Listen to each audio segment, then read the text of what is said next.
Hi, Math 12. So we'll look at the next section here, which is combining transformations. Okay, so with combining transformations, so now we've looked at four so far. We've looked at the horizontal translation, the vertical translation, the reflections, and the stretches. Okay, and so this equation right here kind of compiles them all together. So A, that's your vertical stretch.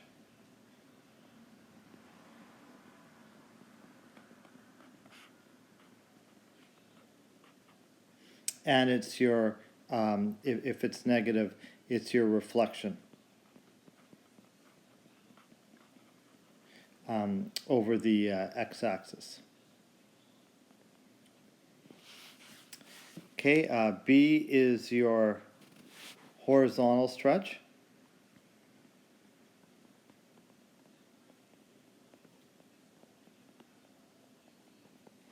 And it's your reflection, if it's negative, over the y-axis. And then H is your horizontal shift. And remember the whatever the sign is, you're going the opposite direction. And then K is your vertical stretch, vertical shift.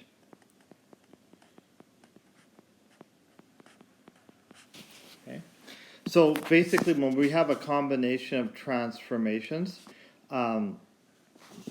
what you want to do is essentially save the translation for the last part. Okay, so you can do either the stretch or the reflection, doesn't matter what order, and then do those first, and then save the translation for the last step, and then you can draw the coordinates. So what we'll do here, we've got a couple of examples here. The first one, we've got this original function, and we can take down some coordinates. Okay, so we've got, let's take this coordinate, and this coordinate here. Okay, so what we've got here is negative 4, 4. So we'll call this fx. Okay, so negative 4, 4.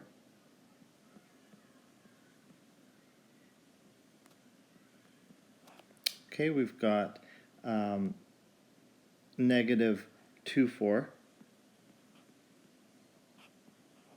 And then we've got 1, 1. Okay, so those are three coordinates. So now we'll do the mapping technique. So let's look at the, we'll start with the 2fx minus, we'll start with the 2fx minus 0.5 first. So the first thing we're going to do is we're going to apply the vertical stretch. And so to do the vertical stretch, what we're going to do is we're going to multiply the y value by a factor of 2. Okay, so this is going to, all these values here.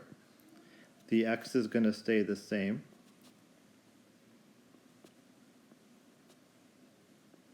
And the y value is going to be doubled.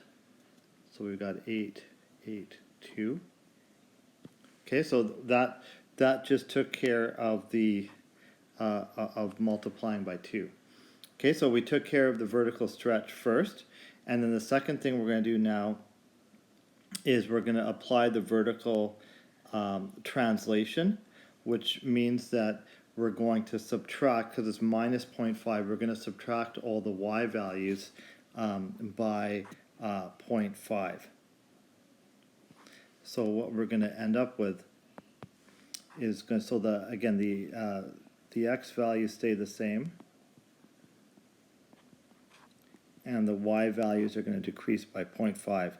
So this will be 7.5, 7.5, and 1.5. Okay, so now we've applied the minus 0.5. Okay, so now we can plot these. So negative 4, 7.5, so just approximately, I'll just make this a little bit bigger here. It's about right there. Negative 2, 7.5 is about right there.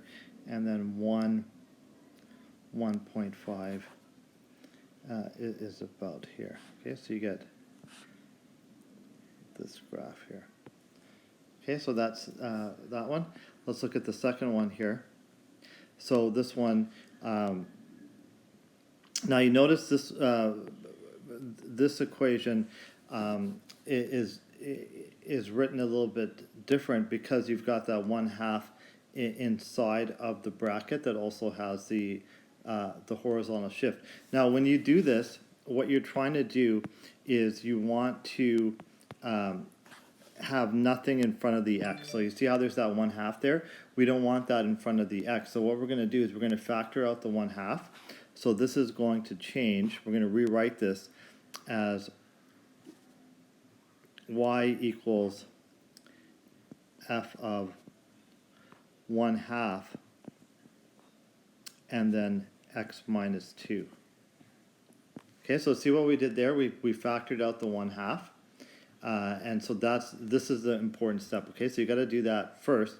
And so now what you've got, if you compare this to the format above, what you got with this new equation that we wrote down, you've got a equals 1, you've got b equal to 1/2, you've got h equal to 2, positive 2, and you've got k equal to 0, right? There's no vertical stretch. So same thing as before. Let's take care of our stretches and reflections first, and then we'll deal with the translation. So first thing we can do is I'll just rewrite the original coordinates here. So we got negative 4, 4, negative 2, 4,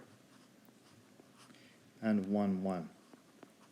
Okay, so the first thing we can do is we can apply the horizontal stretch, and that works off of the x-coordinate.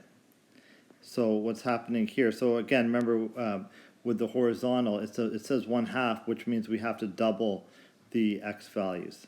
Okay, so this is going to become negative 8, negative 4, and 2, and then the y values remain as is. Okay, and then we can apply the horizontal translation, which is 2 units to the right. So that means we're going to add 2 to the x values. So this is going to be negative 6, negative 2, and 4. Okay, and so now we can draw this out here. So we've got negative 6, positive 4, and we've got negative 2, positive 4, and we've got 4 and 1.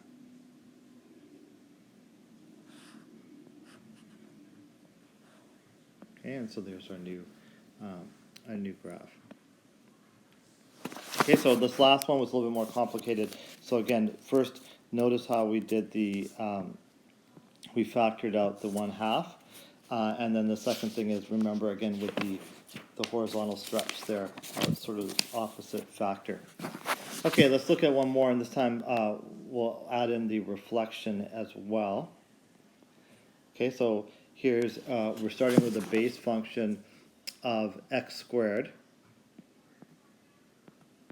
and then we're doing all of this to it. So if you look at a good way to start here is just write out what you have here. So you got a equals negative 3, b equals 1/2, h equals negative 3. So again, notice how that's the opposite sign, and k equals negative 1.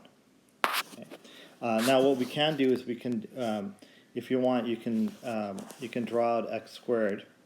Okay, so x squared you've got, let's just do fx here. Okay, so x squared, so when x is 0, y is 0, so there's your vertex. We can just use a couple points here. Let's use 2 and negative 2. So both of these, it's going to be 4.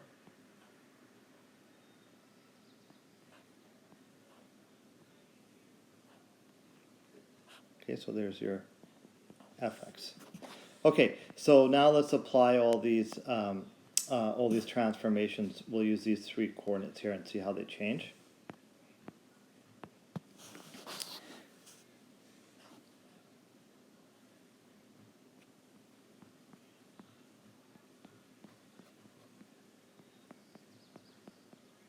Okay, so the first thing let's do is let's take care of the horizontal stretch by a factor of 2. So that's going to double all the x values.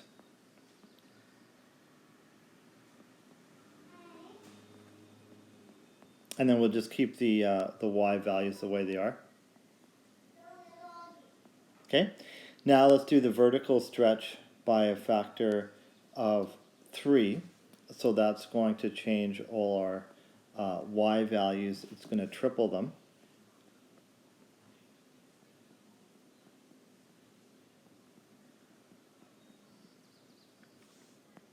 Okay.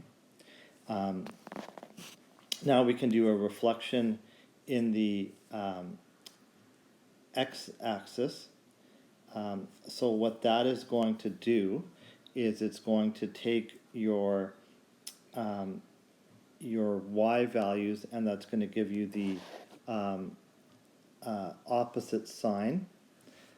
So that's going to change, keep the 0 the same way it is, but the 12 is going to be negative.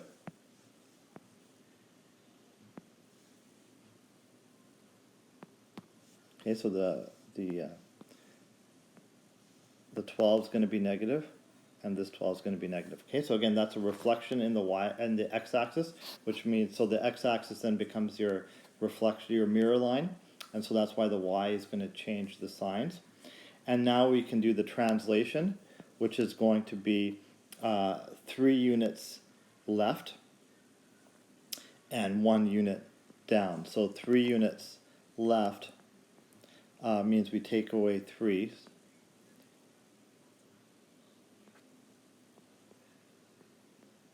And then 1 unit down means we minus 1 from the y.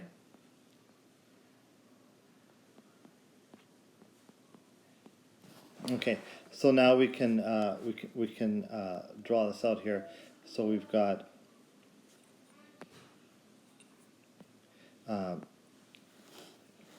negative 3, negative 1. So that's your vertex.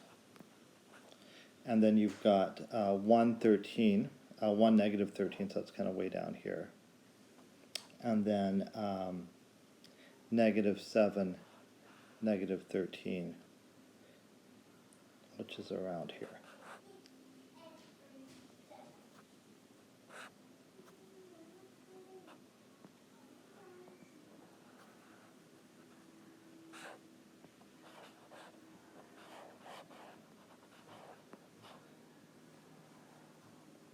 Okay, and there's your new graph, your transform graph. Okay, so there's not really a shortcut to this. I find the mapping technique kind of the easier way to go. So just kind of do them one at a time, and then, like I said, save the translation for the last step. Okay, so I'll give you some questions to try out with that, and just let me know which ones you'd like me to go over. Okay, so I'll stop here.